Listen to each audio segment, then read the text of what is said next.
Mr. President, I congratulate you for your effort to see to it that the country will survive in these critical times.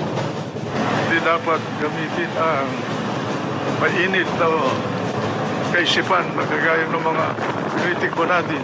Dapat balance lang ang approach natin at mahinahon. Muna, napakadali. Ang napakahirap gawin is to actually run the government. May mga sitwasyon na ang nakakaalam lang ng kabuuan ng sitwasyon ay ang gobyerno. So, sometimes they criticize the government from a very narrow perspective. Pero ang gobyerno kasi tinitingnan niyo ito sa mas malawak na pananaw. Mas maraming consideration ang gobyerno na nakikita na hindi nakikita ng isang ordinaryong mamamayan. Malaki rin ang naging papel ng media sa paghulma ng public opinion. Try mong panoorin yung interview kay Lee Kuan Yew ng Singapore. Isa sa nabanggit niya is, the Philippines has the freest press. To the point na sa pananaw niya, nakakahadlang na ito sa pag-unlad ng ating bansa. From my perspective, ang free press is not the problem. The problem is the accountability of the free press. No? Hindi kasi tama na i-interpret natin ang kalayaan ng paghahayag sa kawalan ng responsibilidad.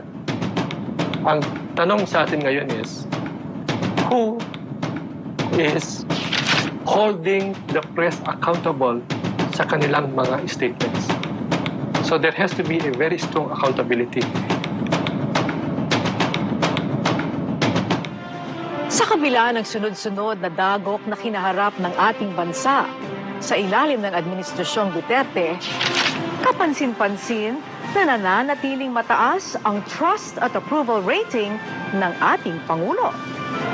Mr. President, comparing all the leaders of the world today and their respective popularity and trust among their people, you are the president most loved by his people among all the leaders in the world today.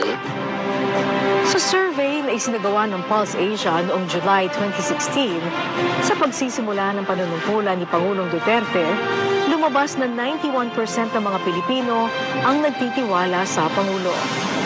Samantala, sa September 2016 survey na pinangunahan ng Social Weather Stations o SWS, nakakuha naman ng excellent o plus 76 na trust rating ang Chief Executive ng bansa. At itong December 2020 lamang, sa end-of-the-year survey na isinagawa ng research firm na Publicus Asia, pumalo sa 70% ang approval rating ng Pangulo. Mas mataas pa ito sa nakuha niyang 65% noong August 2020. Samantala, mula sa 55% na trust rating noong August 2020, umakyat din ito sa 62%.